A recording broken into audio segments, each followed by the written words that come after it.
A pergunta do cidadão e a resposta do Renan, ela me fez lembrar uma história. Eu estava de oficial de serviço na Brigada Militar, Renan, e fui chamado por um assalto à mão armada com reféns. Eu cheguei muito rápido no local e o bandido não hesitou, presidente. Ele pegou uma balconista como refém e colocou o revólver engatilhado na cabeça dela. Senhoras e senhores, a elite de eleitores gaúchos e brasileiros que aqui está, eu não hesitei um segundo, presidente. Meu irmão aqui, policial, eu me apresentei para o bandido, imediatamente ele tirou o revólver da cabeça da refém e colocou na minha. Prestes a puxar o gatilho, presidente, eu disse, se tu puxar o gatilho, tu irá morrer, porque tu não sairá. A tua melhor opção é se render. Ele se rendeu e a brigada, presidente, me honrou com uma medalha por ato de bravura. Eu não fiz mais nada do que a minha obrigação.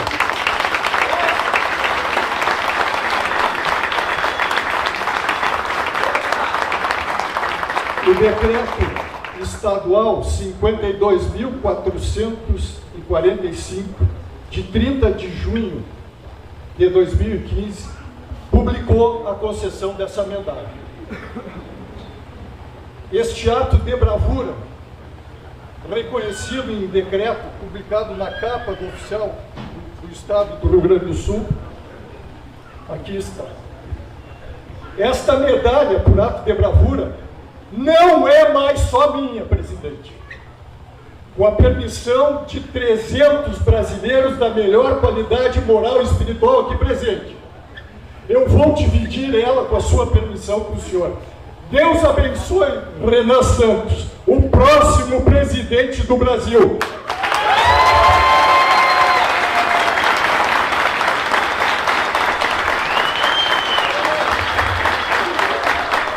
A bravura deste jovem de 42 anos, de espírito milenar, esta bravura, esta coragem dele, é muito maior do que eu entendo como merecedor dessa medalha. Com a sua permissão, presidente.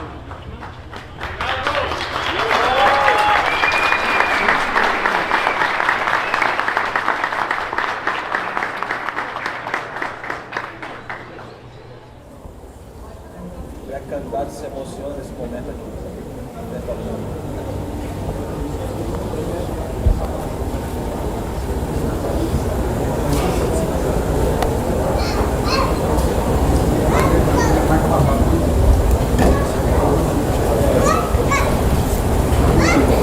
Presidente, para receber a medalha dele. Medalha merecida, presidente. Merecida, merecida.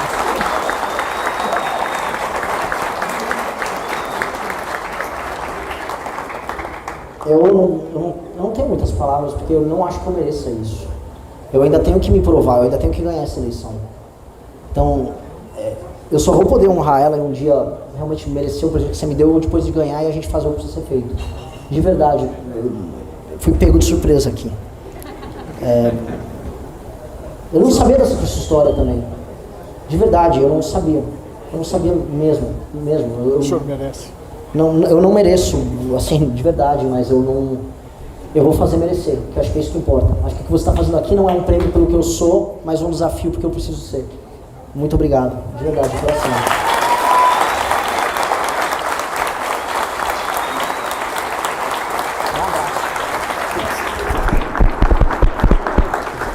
Deus está com você. Eu gostaria muito que o senhor fosse meu vice-presidente. De verdade. De verdade.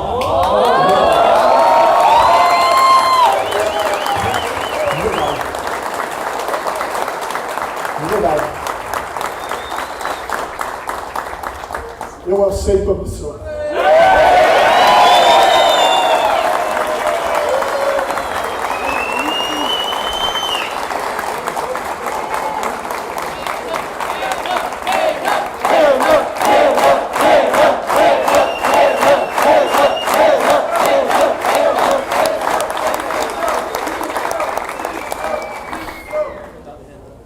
Isso claramente não é um conchável político, eu posso dizer isso pra vocês. Acho que é uma das coisas mais espontâneas que a gente fez, mas que história, que momento, eu não sei o que dizer, eu realmente não sabia dessa tua história, e isso só joga um peso ainda maior naquilo tudo que a gente está fazendo, muito, muito, muito maior. Vocês têm ideia, a gente não pode perder, a gente não pode perder, não pode, não, nós não podemos e não vamos. Nossa, dou outro abraço. Tudo bem, né? Tudo bem.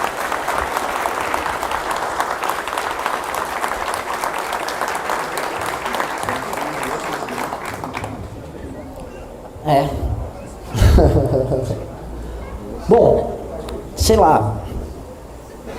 Poxa. Constrangeu, fiquei um pouco constrangido. Vamos para a próxima pergunta. Demais. Boa noite, Renan. Sou Moacir Ferreira dos Santos, programador e empresário. E um discurso seu fez com que eu fosse a primeira vez para um grupo político à rua para a derrubada da Dilma.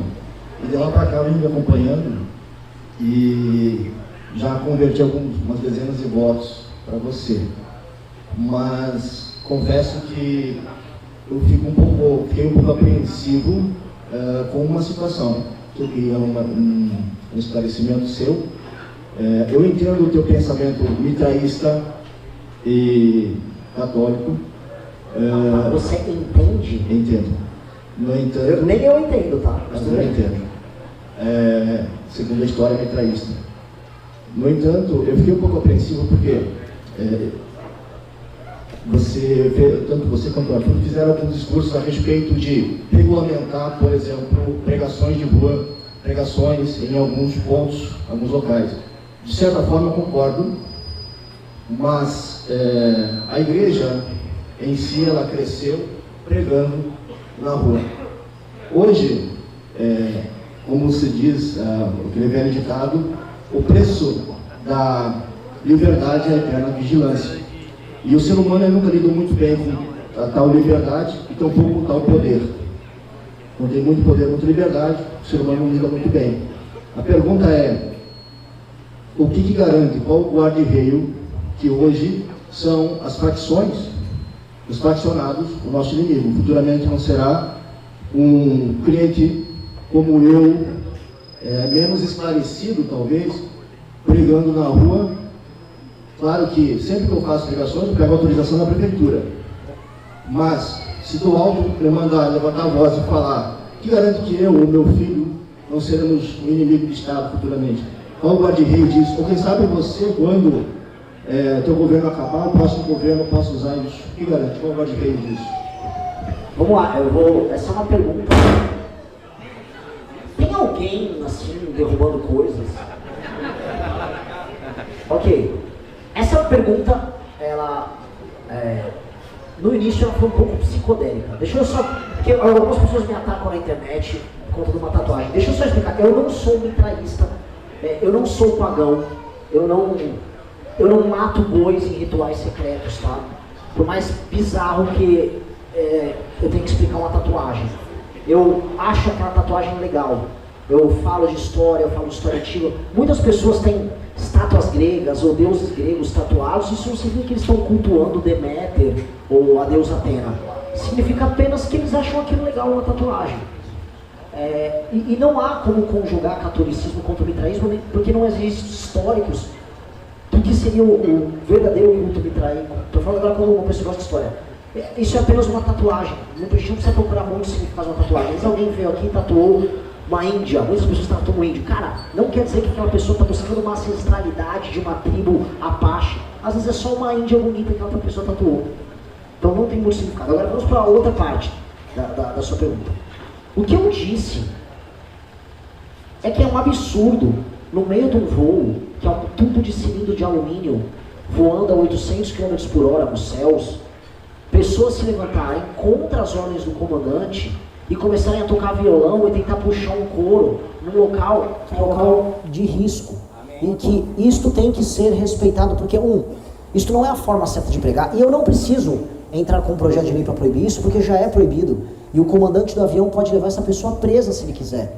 Então, nem existe um projeto de lei sobre isso, nem existe uma discussão sobre isso. A gente estava falando sobre os limites que as pessoas têm no convívio civilizado delas. Se você está num avião e você quer, eu posso organizar um comício no avião, levantar, ou eu posso fazer um mamãe falei nas pessoas, eu posso vender bombom, é absurdo apenas. Então não existe uma discussão sobre os limites disso. Eu nem acho que você deva, para pregar na rua, precisar de autorização da prefeitura. Eu não acho que isso sequer é necessário. E outra coisa, comparar isso com o direito penal do inimigo, que equipara, não, mas pelo amor de Deus, o direito penal do inimigo vai equiparar facções criminosas, devidamente catalogadas, que negam a existência do Estado, fazem ocupação territorial, que eliminam pessoas que estão em processo constante de violação de direitos humanos. Eu não conheço uma igreja que esteja fazendo isso. Não, veja só, o Canadá pode fazer o que o Canadá quiser e que eu acho errado. Agora, mesmo isso, deixa eu explicar uma coisa, não é direito penal do inimigo. Direito penal do inimigo é uma outra coisa. Você pode falar de perseguição religiosa, que existem em muitas nações. Na Inglaterra está tendo perseguição de toda sorte, numa democracia. E a gente não concorda com isso. Agora, você está criando extrapolações que elas me ofendem. São extrapolações que você está criando que chegam a ser ofensivas. Olha, primeiro assim, você falou, você tem um mitraísmo, eu não sou um mitraísta, isso é uma psicodelia. Aí do mitraísmo empurrou para uma pregação no avião que ninguém, a princípio, se eu tenho uma tatuagem eu tenho menos valor? Eu não tenho princípios de valores mitraístas, você não sabe. Qual é o princípio de valor mitraísta? Nunca falei porque não existe isso. E se eu falei uma coisa, isso aí eu estou brincando, eu estou fazendo uma piada. Aí você tem que saber diferenciar piada, uma brincadeira. Eu acho que não é que você tem que julgar, acho que você tem que compreender e separar o que é piada do que é uma coisa séria. Porque se você confunde direito penal do inimigo em achar que uma piada sobre uma religião morta de 2000 anos atrás anda em conjunto, não é sobre liberdade, porque se você não tem compreensão, você mesmo não está executando sua liberdade bem. Ter compreensão da realidade é sobre isso. Então, a real é que a sua pergunta não fez sentido, com todo o respeito. E não tenha que ter medo de nada, porque não haverá absolutamente nenhum tipo de perseguição religiosa. A única coisa que vai haver agora falando sobre igrejas. Igreja corrupta, os seus pastores também podem ser presos. Amém. Né? Igreja envolvida no escândalo do Banco Master, seus pastores serão presos. E isso não é direito penal do inimigo, isso é direito penal, tá? Isso não é direito penal, é direito penal. Então, é só para deixar claro que na lei dos homens, nem todos estão acima da lei dos homens. Agora, para representar e para poder exercer a palavra de Deus, todos serão livres. Isso nunca foi objeto de discussão da nossa parte. É isso. Obrigado.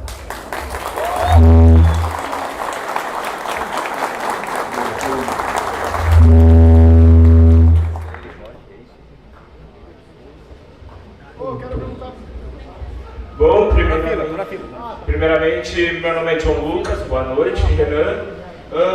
E desde que eu comecei a te acompanhar dos 2%, que esse é meu primeiro ano votando, eu não cheguei a ver assim, sim, eu vi todos os teus vídeos, acompanho de dia, de noite, de tarde no trabalho, só não na escola. Né?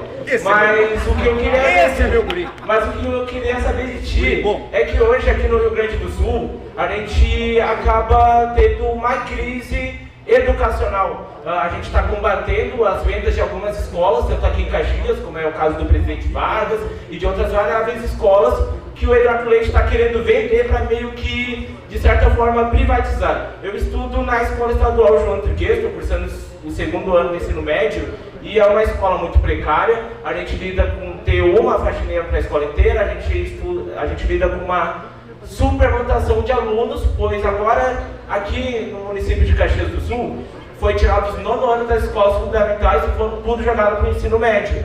Tudo jogado para amanhã, ou seja, está todos no ensino médio, os 9º anos e os primeiros anos tudo junto.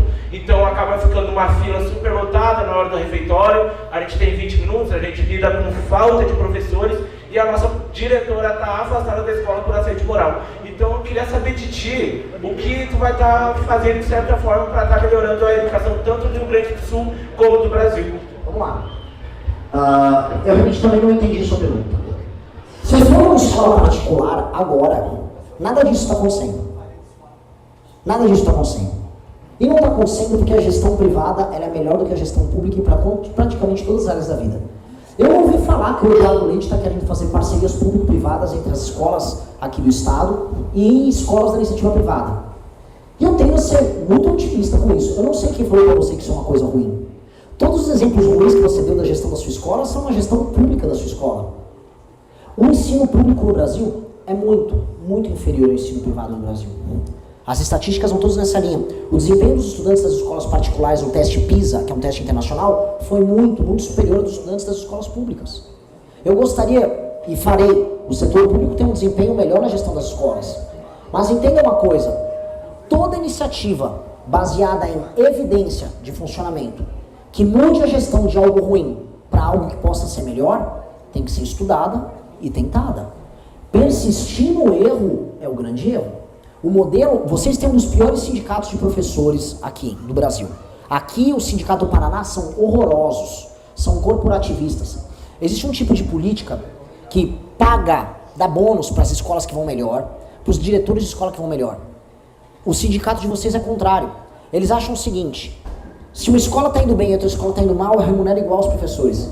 Eu remunero igual o diretor. Você acha isso correto? Eu não acho. Mas quem está divulgando a ideia de que é ruim você ter participação da iniciativa privada, vai falar que isso é muito ruim. E vai falar que é necessário que você coloque apenas aumento de salário sem política de metas. Aqui a gente viu casos de professores que não aceitavam a escala de trabalho e queriam trabalhar menos. Porque o sindicalismo na educação é o teu maior inimigo. Nem sequer o Eduardo Leite. O sindicalismo na educação é o maior inimigo do estudante. Nenhum desses sindicalistas de educação estão preocupados em melhorar os índices educacionais. E o que eu vou fazer no nosso governo é estabelecer critérios de desempenho para todo mundo. E vai funcionar assim. Uma escola que tiver um desempenho melhor, o diretor vai receber prêmio em dinheiro. Prêmio em dinheiro. E os professores, mesma coisa, bônus. As escolas que estiverem indo mal, eu vou substituir o diretor. Os alunos que estiverem indo bem no ensino médio, não vão ganhar pé de meia, porque eu vou acabar com o pé de meia. Os que estiverem indo bem, eu vou dar prêmio só para os que estiverem indo muito bem. E eu vou fazer um evento, vou obrigar os governadores a fazerem eventos com os melhores estudantes, igual faz nos Estados Unidos, aquela colagral, o cara com o chapéuzinho, os melhores estudantes da rede de ensino estadual vão ser premiados junto com as suas famílias para entender que eles são motivo de orgulho. Porque hoje um jovem estudioso não é tratado com motivo de orgulho. Hoje o malandro tem orgulho, o malandro sai com a menina bonitinha na escola, não é? A menina decente não é vista como a menina decente, a menina que tira nota alta, ela é desvalorizada. E eu vou começar a valorizar essas pessoas, porque eu quero viver num país dos melhores. E no Brasil, quem for melhor, quem tiver mais caráter e quem se esforçar mais, será sempre reconhecido pelas pessoas como melhor. Foi o tema do meu discurso hoje aqui. A gente vai colocar isso, chama-se meritocracia. Nós vamos fazer isso nas escolas. Nós vamos equipar as escolas, vamos devolver a autoridade do professor em sala de aula. Então, se o garoto ficar usando o celular e fazendo barulho, ele vai ser expulso da sala de aula. Ele vai repetir de ano, sacou? Acabou a farra também de estudante não poder... O estudante que quer estudar não poder estudar porque o malandro quer fazer barulho. Acabou a progressão continuada, não pode continuar.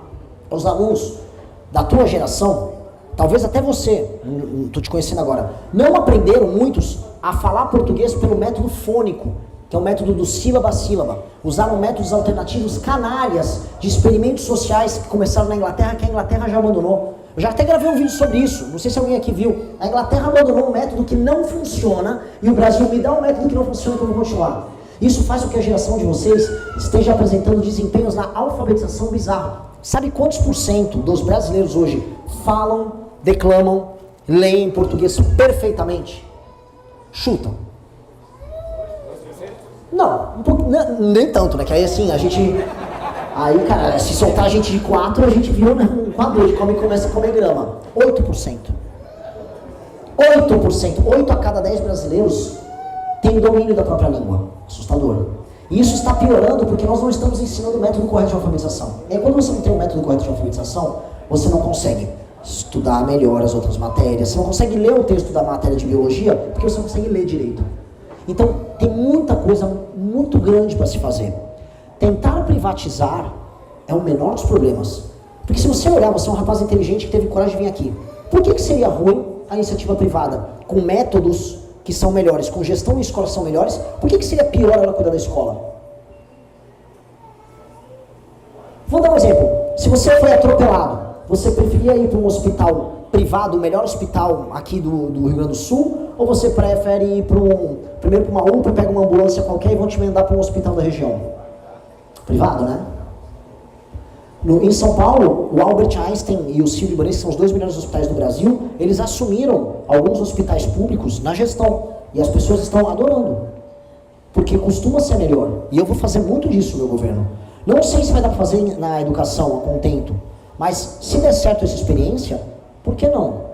Não se feche para esse tipo de experiência.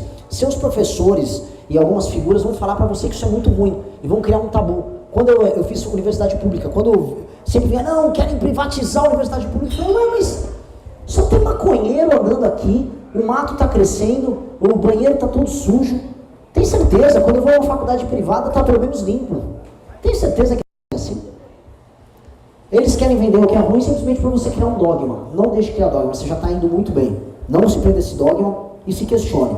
Uma dica, nem acredite no que eu estou falando aqui e nem acredite no que o seu professor falou. Pegue as informações e cheque você sozinho, converse com outras pessoas e você vai saber o que é o correto. Obrigado. Se você tem vontade de montar um canal de cortes para ajudar a divulgar as ideias do MBL e da missão, eu tenho um treinamento 100% focado mostrando como você pode sair do zero sem saber nada de edição, thumbnail, até você monetizar um canal de cortes e além de estar ajudando no projeto, também ser remunerado por isso. No mês de maio, por exemplo, o canal Inevitável Cortes faturou mais de 30 mil reais apenas de AdSense. O Felino Missionário e o Missão Avança, ambos fizeram mais de 1 milhão de visualizações e faturaram acima dos 14 mil reais. E se isso te interessou de alguma maneira, é só clicar no primeiro link da descrição desse vídeo ou então ler o QR Code que está aparecendo aqui no meio da sua tela agora, onde eu vou te explicar de maneira mais detalhada como você pode começar o seu próprio canal de cortes.